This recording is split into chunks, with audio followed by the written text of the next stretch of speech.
los quiero felicitar, hermanos, a todos los que son puntuales, ¿verdad? Los que llegan a las 9 en punto, y casi siempre son los mismos los puntuales, ¿verdad? Y los impuntuales también. No, no es cierto. No, los felicito porque es un gozo tremendo cada vez que estamos pues iniciando el culto y si somos puntuales para el trabajo, ¿no? Para llegar a tiempo a la oficina, para poner nuestro check ahí cuando llegamos y somos puntuales para algunos compromisos también que tenemos. ¿Cuánto no más, hermanos, tendríamos que ser puntuales llegando a la iglesia del Señor? Amén. Así que gracias a Dios por sus vidas. Y quiero pedirles que me acompañen ahí en la carta de Pablo a Filipos. Vamos a Filipenses capítulo 1. Vamos a estar estudiando los primeros 6 versículos, se podrían decir, Filipenses del 1 al 6. Recordarán que hace unos domingos estuvimos estudiando la carta de Judas. No sé quién estuvo aquí, estuvimos viendo la carta de Judas hace unos domingos, viendo el perfil del apóstata, se podría decir, o el perfil del impío. Y en esta mañana vamos a ver cuál es el perfil del creyente espiritual.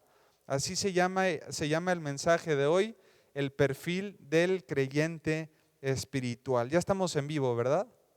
Ok, perfecto. Vamos a abrir nuestras Biblias ahí en Filipenses capítulo 1. Vamos a leer del versículo 1, del 1 al 6. ¿Está ahí? Sí, amén.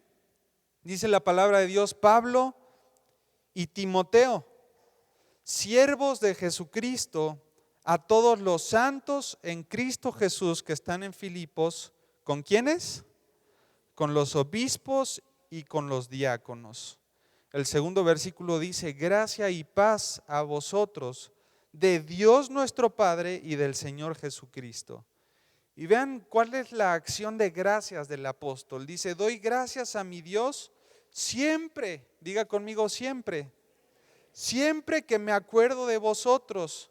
Y vuelve a recalcar siempre, en todas mis oraciones, rogando, diga conmigo, rogando, con gozo por todos vosotros, por vuestra comunión en el Evangelio desde el primer día hasta ahora.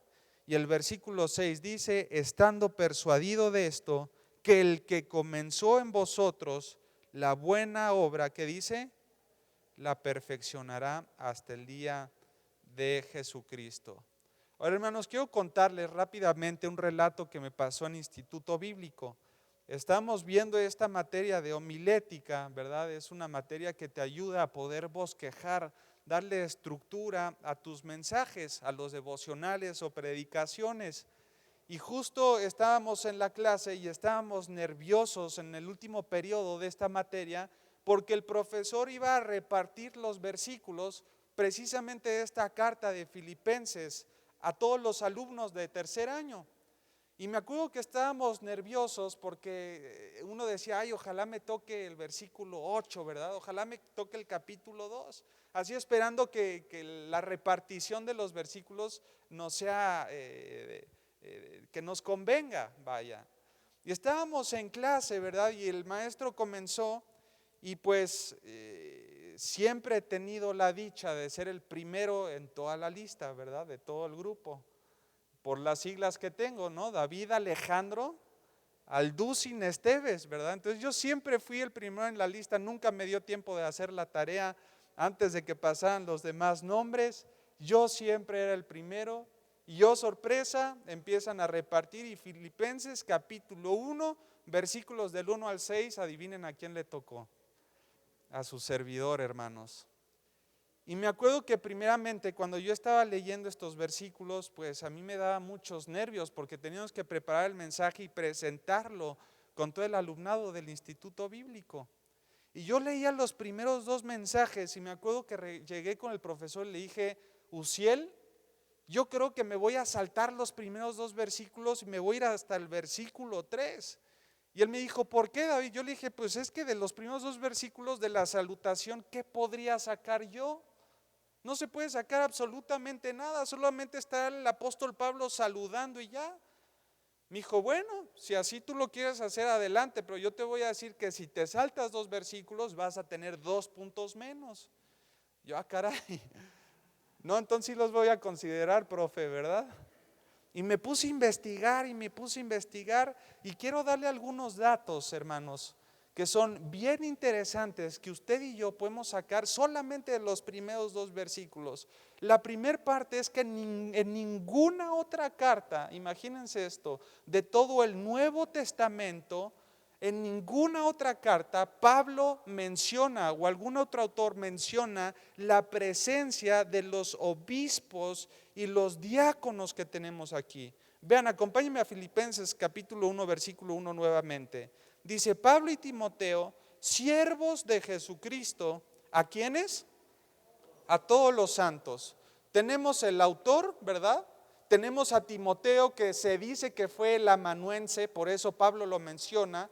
El amanuense en ese tiempo era aquel que escuchaba el dictado y escribía las palabras de aquel que le estaba dictando. Recordarán que esta es una carta que fue escrita desde la prisión y seguramente Pablo estaba tras los barrotes, ¿verdad? Y Timoteo estaba afuera en su visita en la cárcel, y es muy probable que Timoteo fuera aquella persona que estaba plasmando las palabras del apóstol. Entonces se mencionan los dos y menciona también quiénes son los destinatarios. Aunque era una carta dirigida a la iglesia de Filipos, ellos mencionan a todos los santos. ¿En quién? En Cristo Jesús.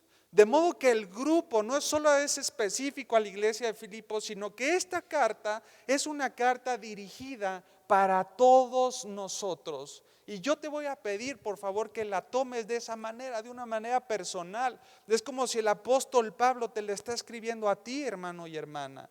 Y después de esto dice, en Cristo Jesús, que están en Filipos, ¿con quiénes? Con los obispos y los diáconos.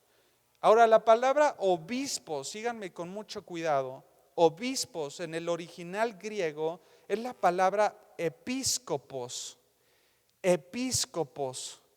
Y todos los obispos o estos episcopos eran aquellas personas o ancianos principalmente dentro de la iglesia que estaban a cargo del liderazgo y se encargaban de velar por la vida espiritual de todos los integrantes de la iglesia. Episcopo hace referencia a una observación continua, detenida y profunda. Este papel que tenían los episcopos o los obispos en ese tiempo era literalmente escanear a los creyentes que entraban por las puertas de la iglesia en Filipos.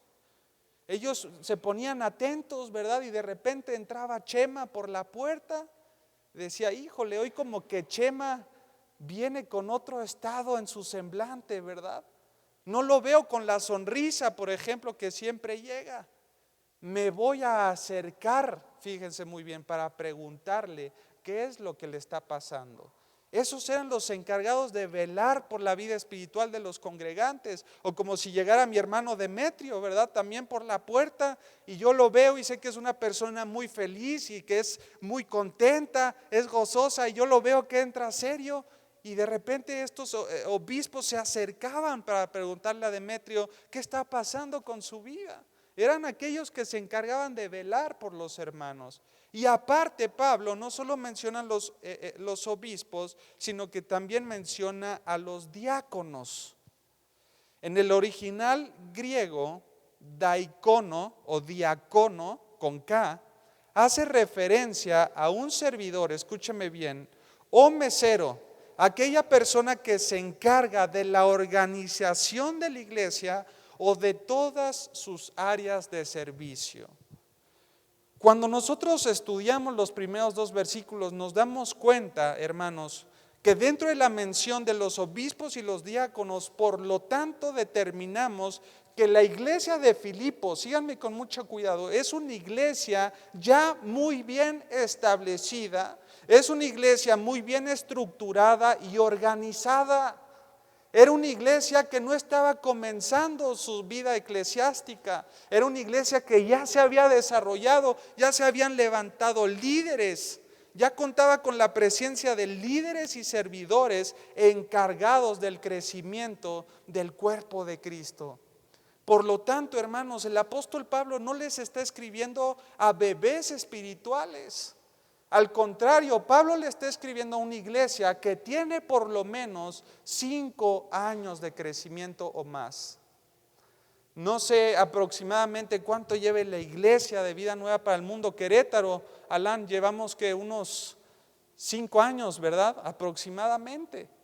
Somos una iglesia que ya después de 5 años ya deberíamos de estar en un nivel espiritual mucho mayor que las que van iniciando. ¿Van conmigo? Por lo tanto, hermanos, se podría decir que el contexto de la iglesia de Filipos se parece mucho al contexto que vivimos ahora en esta iglesia. Y es por eso, hermanos, que después de la mención de la introducción de los primeros 2 capítulos y los otros que vamos a seguir adelante, podemos ver 3 características principales que me gustaría que estudiáramos juntos, que el siervo espiritual o el creyente espiritual debe de tener en su vida, basándonos en todo el historial de la carta de Pablo. ¿Va conmigo? 3 características que el apóstol Pablo nos muestra con su vida propia en la práctica. Un verdadero creyente espiritual, en primer lugar, sígame con mucha atención, es humilde. Diga conmigo humildad. Fuerte, humildad. Vamos a ver otra vez el versículo 1 para que vean cuánto contenido podemos sacar. Dice Pablo y Timoteo, e inmediatamente después de la coma, ¿cómo se presentan? Como siervos. Dice, como siervos de Jesucristo, siervos también de todos los santos en Cristo Jesús que están en Filipos, con los obispos y también con los diáconos. ¿Sabe que esta parte de la humildad y la manera en la que Pablo se presenta, Pablo pudo haber sacado su currículum dentro de la introducción de la carta? Él pudo haber puesto, por ejemplo, misionero de misioneros, Pablo y mi hijo Timoteo, a quien yo engendré en la fe por la predicación del evangelio. Pablo, el misionero de misioneros. Pablo pudo haber puesto el fundador de su iglesia que está ahí en Filipos. Pablo pudo haber puesto su padre espiritual o aquel que ha ido hacia Asia, ¿verdad? Hacia todos los continentes predicando el evangelio, el pastor de pastores. Pero Pablo lo que hace es presentarse como siervo. Y hermanos, no hay posición más alta para un creyente espiritual que el ser el siervo del Señor Jesucristo. No hay una posición más alta o más alta que nosotros podríamos alcanzar, sino el presentarnos como el siervo del Señor Jesucristo.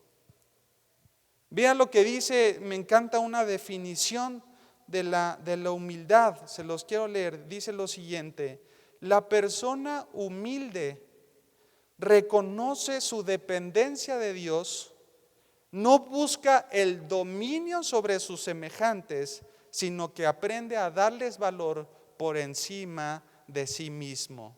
Lo vuelvo a repetir, la persona humilde reconoce su dependencia de Dios, no busca el dominio sobre sus semejantes, sino que aprende a darles valor por encima de sí mismos.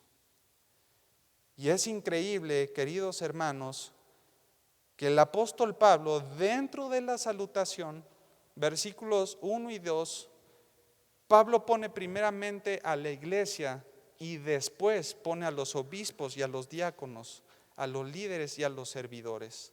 ¿Sí va conmigo? Vea lo que dice el versículo 1 nuevamente, lo volvemos a leer. Pablo y Timoteo, siervos de Jesucristo. ¿Y a quién pone en primer lugar dentro de la salutación, hermanos? A los santos. No solo se presenta como siervo, sino que nos da una cátedra de lo que es humildad. No solamente a la iglesia, sino que a los mismos líderes les está diciendo: hermanos, son primero ustedes antes que el pastor y que los líderes. A mí un maestro, un gran maestro de allá de Palabra de Vida me decía: David, el termómetro espiritual de una iglesia no son los pastores principalmente, es la congregación. Tú ve con una congregación y pregúntale a los congregantes o pon atención en la vida de los congregantes y te vas a dar cuenta de cómo están también trabajando los pastores. ¿Va conmigo?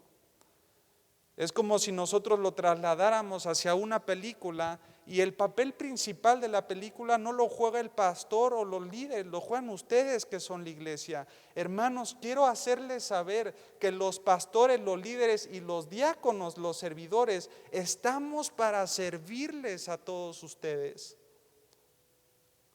Estamos para servirles. No sé si ustedes sabían, pero muchos llegan desde las 7:30 de la mañana. Llegan y se abre el camper, ¿verdad? Y cargan las bocinas, cargan los muebles, la batería, se conectan los instrumentos, las voces ensayan, los edecanes ponen las sillas, hermanos, para que usted se siente a escuchar la palabra de Dios. ¿Por qué? Porque cada servidor confía en que Dios tiene el poder por medio de su palabra de transformar los corazones de su iglesia. Y es por eso que muchas veces nos han preguntado, David, ¿y a poco no les pagan? No, son voluntarios. No, pues están locos. Ante los ojos del mundo podrían estar locos, pero dentro del cristianismo, dice, nosotros le amamos a Él porque Él ¿qué? Nos amó a nosotros primero. La carta a los Hebreos capítulo 12, 28 dice, entonces recibiendo un reino que es inconmovible, sirvamos a Dios con gratitud, ¿verdad? Que la gratitud sea el motor de tu servicio, pero hermanos, nosotros estamos para ustedes. Pero la realidad de la iglesia, amados hermanos, es que muchas veces creen que los pastores o los líderes somos personas inalcanzables. Yo les voy a ser bien honesto. Hay muchas veces que hemos recordado dentro del púlpito, ¿verdad? Hermanos, si alguien quiere que nosotros hagamos una oración por ustedes, ¿verdad? A lo mejor un consejo o un texto bíblico, acérquense por favor. Y muchas veces estamos los pastores afuera esperando que se acerque alguien, ¿verdad? De repente 1 o 2 personas lo hacen, pero yo quiero serles bien sinceros. No sé si es porque creen que se necesite hacer cita o creen que estamos muy ocupados tal vez o no tenemos las ganas. Hermanos, a esto nos dedicamos. Es algo a lo que Dios nos ha llamado a velar por la vida de ustedes y esperar que también vengan si nosotros no nos acercamos, porque son tantas personas. No, pues es que el pastor no se me acercó. Bueno, pues es que son muchas, pero si tú te acercas, ten por seguro que vamos a estar para servirte. ¿Por qué? Porque a eso toda la iglesia ha sido llamada. Ve lo que dice la carta de Filipenses en el capítulo 2, sígueme con mucho cuidado. Filipenses capítulo 2 versículo 3. Nos dice Pablo cuál es la manera de poder ser humildes. Dice la carta, nada hagáis por contienda o por qué, o por vanagloria. Dice antes bien, ¿con qué? Con humildad. ¿Y qué es la humildad? Es estimar a cada uno de los demás como superiores ¿a qué? La persona humilde reconoce la dependencia de Dios, no busca el dominio sobre sus semejantes, sino que aprende a darles valor por encima de uno mismo. Acompáñame ahora a Job capítulo 22, ahí en tu Biblia. ¿Sí traen Biblia? ¿Sí? Job capítulo 22, versículo 29. ¿Está ahí? Ve lo que dice la palabra, porque Dios humilla ¿a quiénes? Job capítulo 22, versículo 29. O a lo mejor yo lo tengo mal. No, está bien, ¿no? Job 22, 29. Dice, cuando fueron abatidos dirás tú, enaltecimiento habrá. ¿Y Dios salvará a quién? Al humilde de ojos. Vámonos al Salmo capítulo 10 ahora. Rápidamente, Salmos capítulo 10, versículo 17.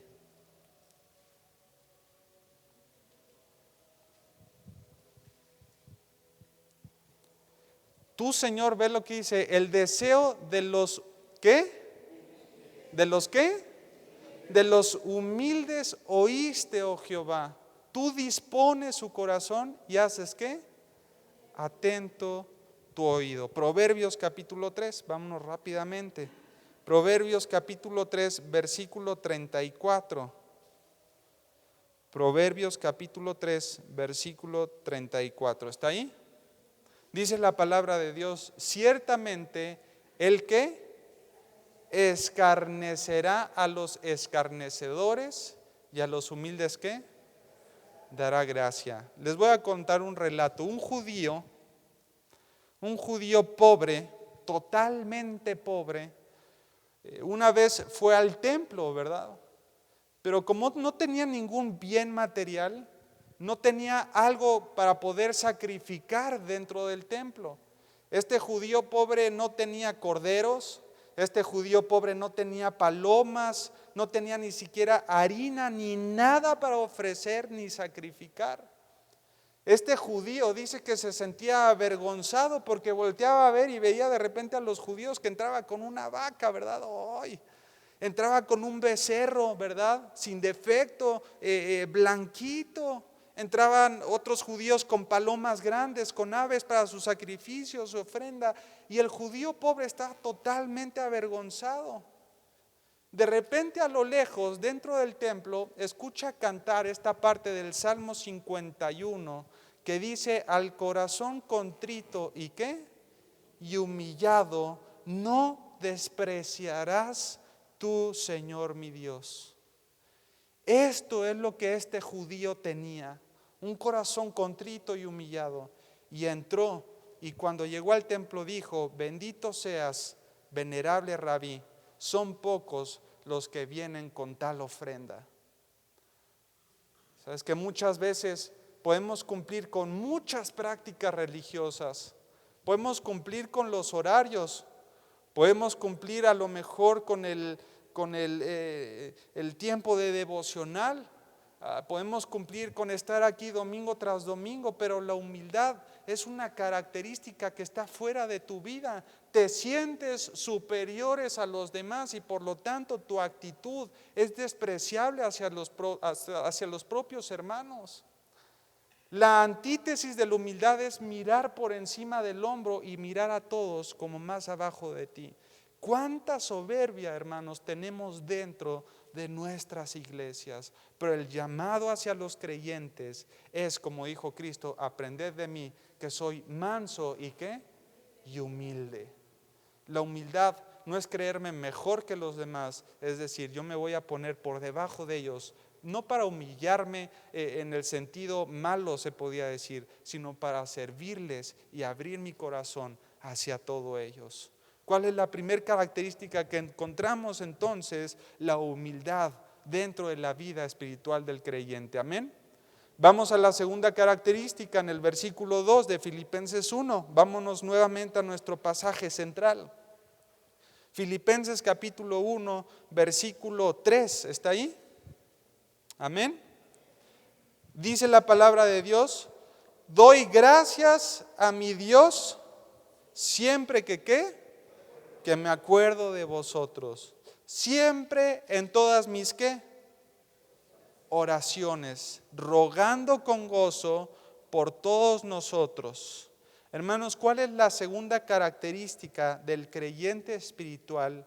Es la oración. En primer lugar, la humildad. En segundo lugar, la oración.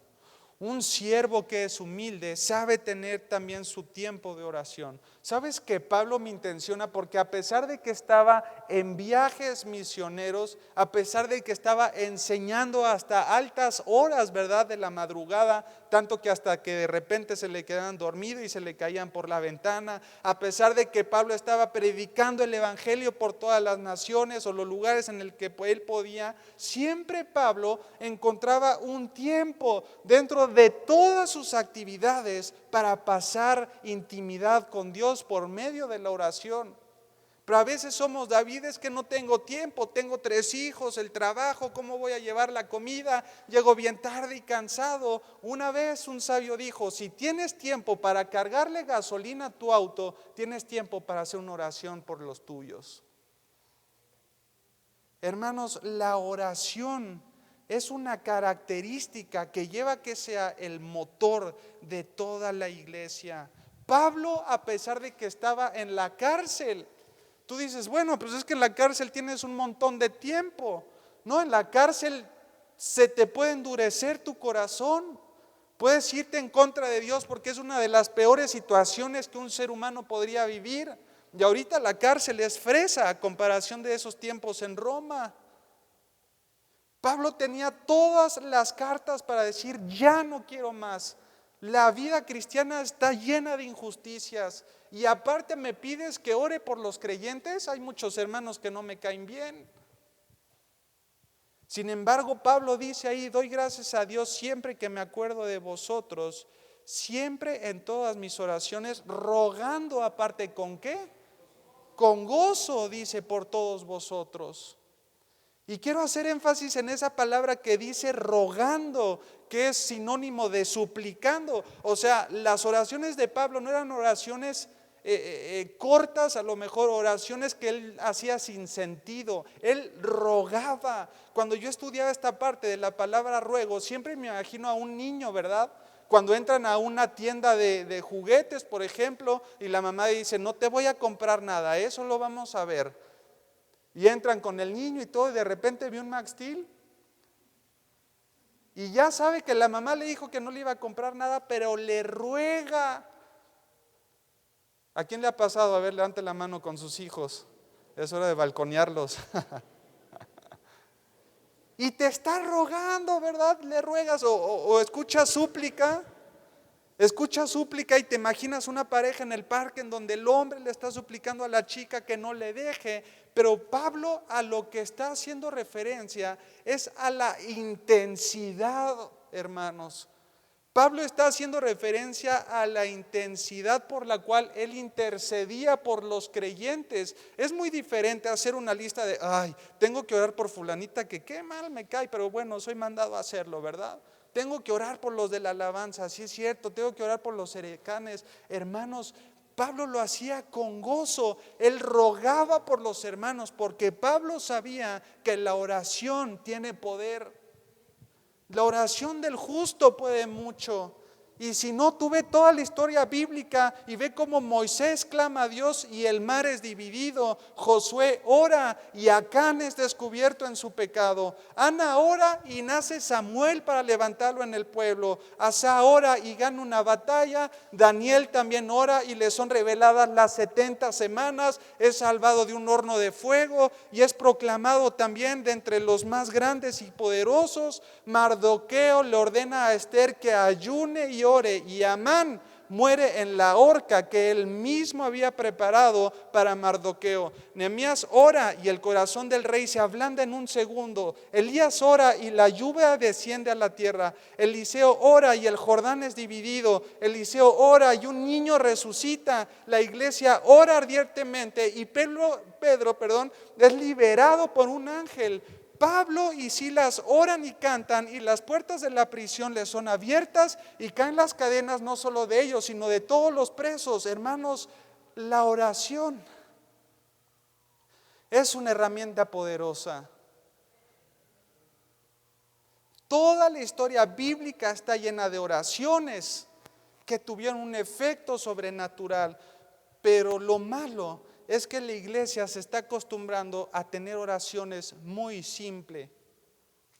Oraciones muy simples. Yo te pregunto, ¿qué te diferencia a un religioso católico que tiene que orar, por ejemplo, el rosario por práctica religiosa? Si tú no lo haces rogando con gozo, pasando grandes tiempos de intimidad con Dios, ¿en qué nos diferencia si solamente lo haces por cumplir? Tengo que orar por los alimentos, a diferencia de voy a orar porque es un milagro que tenga un plato de comida en mi mesa. Es como cuando, ¿saben cómo hemos agarrado la oración? Me gusta mucho esta ilustración. Como cuando te acuestas, ¿verdad? Que estás bien cansado, que llegas bien cansado, pero a lo mejor te tomaste un café antes.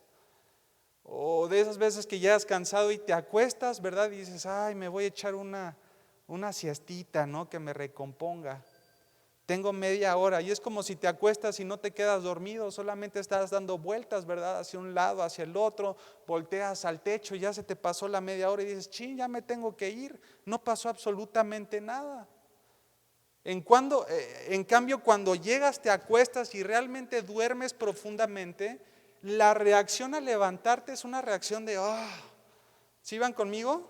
¿Cuántos han echado siestas en la tarde? No se hagan, a ver, levanten la mano. No, yo no, pastor, no, ¿cómo no?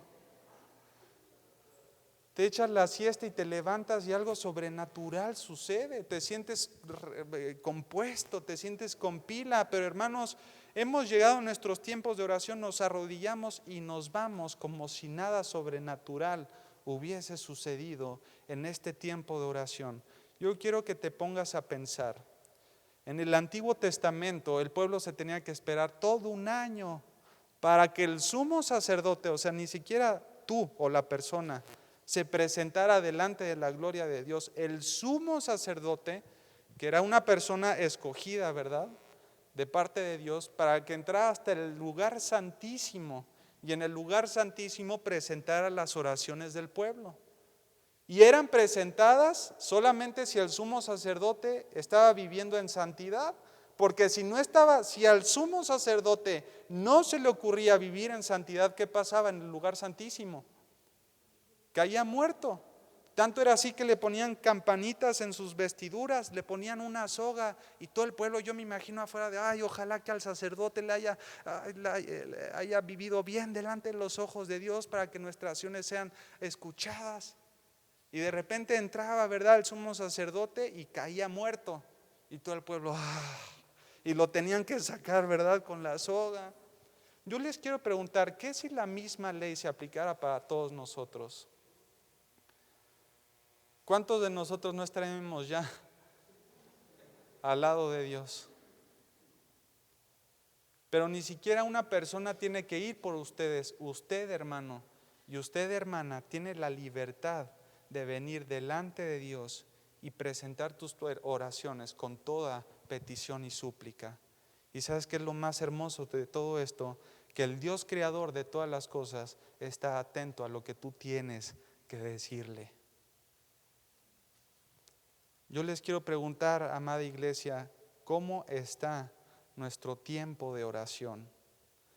Te quiero animar a que sea realmente un tiempo en donde tú creas que estás haciendo algo sobrenatural. Y tú vas a darte cuenta que el gozo del cual habla Pablo aquí es un resultado que él vive gracias al Espíritu Santo. El gozo viene después de la oración. Cuando tú te hincas y le oras al Señor teniendo en mente que es el privilegio más grande y que Él te escuche, y oras por tus hermanos, después de que tú lo haces vas a sentir gozo en tu corazón. ¿Saben qué me han dicho? Uno de mis amigos de la universidad me dicen, David, los cristianos son luego los más amargados. Y la verdad es que le dije, no, pues la neta sí. Sí, porque están llenos de no puedes hacer esto y el otro. Y cuando estaba estudiando esta parte me decía, hay tanto cristiano amargado porque no ha pasado tiempos de intimidad con Dios. ¿Por qué? Porque el pasar oración con Dios da como resultado gozo dentro de nuestro corazón. Amén. La primera característica es la humildad, la segunda característica es la oración y en tercer lugar es la convicción. Diga conmigo convicción. Fuerte, convicción. Vámonos a lo que dice el versículo 6 de Filipenses capítulo 1. ¿Sí sigue conmigo?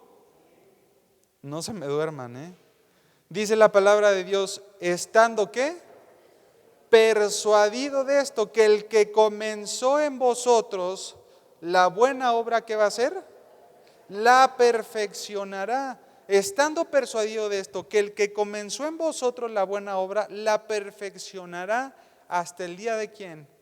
Hasta el día de Jesucristo. Hermanos, estamos frente a uno de los textos, se podría decir, uno de los versículos más memorizados dentro del ambiente cristiano. Es uno de los versículos que más aliento podemos tener por medio de él, pero yo quiero invitarte a que estudies la palabra persuadido, porque esa palabra que ves ahí no sabes la extensión tan profunda que abarca en la vida del cristiano. Tú te vas a dar cuenta que esa palabra persuadido es la palabra griega peizo, P-E y latina T-S-O, peizo, que ¿sabes qué significa esa palabra de persuadido? Significa descansado. Significa descansado. Y yo te hago una pregunta, si nosotros sustituyéramos esa palabra, estando descansado de esto, de primera instancia tú dices, ¿qué? ¿Cómo Pablo me puede decir que está descansando si me está escribiendo desde una cárcel? Una no solamente hablando acerca del descanso físico tal vez, porque ni siquiera cama tenían. Vivían en unas piedras, era como un tipo calabozo que está en lo más profundo de la tierra, con un frío tremendo. Tanto era así que a veces también Pablo en una de sus cartas le dice a Timoteo, por favor tráeme mi capa, ¿verdad? Porque hace un frío terrible. Era piedras y tú dices, ¿qué, Pablo? ¿Cómo que estás descansado? Y este tipo de descanso al cual el apóstol Pablo se refiere es un descanso de confianza en el Señor, pero escúchame bien, en el que Él se ocupará de que todo se cumpla, no solo en la vida de Pablo, sino en la vida de todos los creyentes a los cuales Él estaba escribiendo. Este tipo de descanso nos habla en que Pablo estaba confiado en que Dios realizará todo lo que sea necesario dentro de su voluntad para llevarte a ti, querido hermano, y a ti, querida hermana, a una perfección que es totalmente progresiva. El descanso de Pablo no dependía de las circunstancias. ¿Cuántas veces nuestro descanso, no solamente físico, sino también espiritual, depende de cómo estamos en la vida? Si estamos bien en el trabajo, entonces duermo tranquilo, ¿verdad? Las 6 horas seguiditas o 8 horas, sí, caes en un sueño profundo. ¿Por qué? Porque todo en el mundo está bien. De repente llega la crisis y tú sabes que una de las consecuencias más graves del COVID fue que mucha gente acortó su tiempo de dormir. Si antes en una estadística se dormían 8 horas aproximadamente, en la pandemia, debido al estrés y la crisis que vino en los negocios, la crisis económica, la crisis dentro de la casa, los problemas con los familiares, este tiempo de descanso o era por lapsos, según algunos estudios, dormían 2 horas y se levantaban, después otras 3 horas y se levantaban y ya solamente dormían 5, 4 horas. ¿Por qué? Porque el descanso del ser humano siempre es dependiente a las cosas de la vida, pero el creyente es llamado a descansar, no solamente física, sino espiritualmente, porque así sea que esté relampagueando, así sea que haya crisis, así sea que se pierda mi negocio, Dios está al control de absolutamente todo. El verdadero creyente espiritual descansa en la soberanía de Dios. Y yo te voy a decir algo, Dios te ha ido perfeccionando hasta el día de hoy. Si hoy hiciéramos una retrospectiva de tu vida y echaras una mirada hacia tu pasado, tú podrías decir, David, sí, he tenido momentos demasiado difíciles y de mucho dolor. David, he pasado por crisis en todos los aspectos de mi vida, pero tú me puedes decir, pero David, hoy estoy aquí en la iglesia escuchando todavía la palabra de Dios. Y si todavía están respirando, hermanos, a ver, háganle todos así. Inhalen, ahora exhalen. Inhalen todos, 1, 2, 3. Ahora exhalen. Si están todavía aquí, hermanos, es porque Dios todavía, escúchenme bien, todavía está haciendo una obra en su vida. Y cuando te das cuenta que la vida es el mejor regalo que Dios nos puede dar, entonces tú encuentras un descanso que puede llegar a ser eterno. El creyente espiritual necesita descansar. Somos humanos, sí, y los problemas en el trabajo nos pueden mover el corazón, te pueden angustiar, pero ese es un sentimiento en el cual el cristiano no se puede estacionar. El creyente inmediatamente cuando sufre este tipo de penalidades sabe que tiene a Dios para socorrerle y por eso alarga su tiempo de oración y sigue reconociendo al Dios creador de todas las cosas. Vean lo que dice esta siguiente frase, ya voy casi terminando. Dice: las Escrituras reconocen la necesidad del alivio físico y espiritual y enfatizan, escúchenme bien, que el verdadero lugar de descanso de la humanidad está en Dios, el Creador y el Redentor. El verdadero descanso no es ni tomando melatonina, ¿verdad? No es ni tomando pastillas para dormir. El verdadero descanso es estar delante de Dios y confiar que Él se va a encargar de que así como te ha guardado en el pasado, te seguirá guardando en el presente y se ocupará también de su futuro. Pero una cosa sí tengo que hacer énfasis: el poder de Dios no anula la responsabilidad humana. El poder de Dios no anula la responsabilidad humana. No significa, bueno, el pastor dijo que Dios se va a encargar, entonces hay que pedir una Pizza Hut, ¿verdad? Y comprar una coca bien fría y me quedo sentado durante toda la semana. No, obviamente esa acción va a ser una acción que va a retrasar las promesas de Dios, pero cuando el creyente trabaja en conjunto con los principios de Dios, en obediencia, en santidad, en humildad, en oración, las obras que Dios tiene preparadas para ti vienen casi de una manera inmediata y constante. Y ahí es cuando el creyente puede gozar de una total plenitud. Que aunque venga la pandemia, tú veías cristianos que estaban bien gozosos y bien tranquilos. Oye, pues ¿cómo le haces? No, pues porque él vive en santidad, en obediencia, en humildad, en dependencia a Dios. Hermanos, yo les pregunto, ¿no les encantaría que su descanso no dependiera de las circunstancias cotidianas? ¿No les encantaría ser creyentes espirituales, que tengan la humildad, que tengan la oración y que tengan la convicción de que Dios sigue haciendo su obra en cada uno de nosotros? Amén. Vamos a cerrar nuestros ojos, hermanos, ahí desde su lugar. Ya vamos terminando este tiempo. Y, hermanos, uno de los ejemplos que daba Malaquías en el último libro del Antiguo Testamento, el mensaje de parte de Dios era: yo todavía los amo, les dijo el profeta. Y el pueblo le respondió: ¿cómo puede ser que todavía nos ames? Y Dios le responde con la historia de los antepasados. Se va hasta Génesis, ¿verdad? Y les habla acerca de Jacob y Esaú.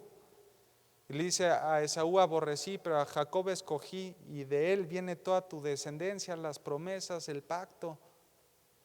Y cuando Dios le recuerda su pasado, ahí es cuando el creyente entendió que Dios realmente le amaba. Y yo quiero invitarte a que cierres tus ojos ahí desde tu lugar y que trates de identificar todos los momentos difíciles que has vivido en tu vida. Momentos en los que a lo mejor has perdido un familiar, momentos en los que tal vez viviste el abandono de tu padre, de tu madre, el divorcio de tus papás, momentos en los que perdiste el trabajo, pasaste por una crisis de salud tremenda. Y quiero invitarte a que puedas reconocer a Dios en todos esos momentos y decirle en esta tarde: Dios, así como tú me has cuidado en mi pasado, Señor, sé que tú me vas a cuidar en mi presente y que en tus manos, Dios, está mi futuro. Ayúdanos, Señor, a ser cristianos humildes. Padre, ayúdanos a poder fortalecer nuestro tiempo de oración. Señor, ayúdanos a descansar, a poder reposar, Dios. El verdadero reposo está en tu Hijo Jesucristo, al saber que Él murió por mis pecados, que resucitó y se sentó a tu diestra, que yo tengo el regalo de la vida eterna, Señor, y que no vendré más a condenación, sino que ahora tengo la vida, y es una vida en abundancia. Y si hay alguien que aquí no conoce acerca de esta vida, y quisieras realmente encontrar descanso para tu alma, a lo mejor has intentado de pastillas, de psicólogos, has intentado de métodos. Déjame te digo que lo único que Dios diseñó para el verdadero descanso es el Evangelio de Cristo. Y puede ser que tu falta de descanso, de angustia, sea porque no estás seguro de que tienes la vida eterna. Y hoy la puedes tener, y si te gustaría recibirla, dile a Dios: Señor, hoy reconozco, Padre, que soy pecador delante de ti, que mi pecado, Dios, me separa de tu gloria, pero también creo que mandaste a tu Hijo Jesucristo a morir en una cruz por mis pecados. Señor, te pido que me limpies y te invito a mi vida como mi Salvador. Padre, hoy decido depositar mi fe y mi confianza en la obra de Cristo, y tu palabra dice que el que tiene al Hijo tiene la vida eterna. Yo creo en tu Hijo, Señor. En el nombre de Cristo Jesús. Amén y amén. Que Dios bendiga su palabra, hermanos.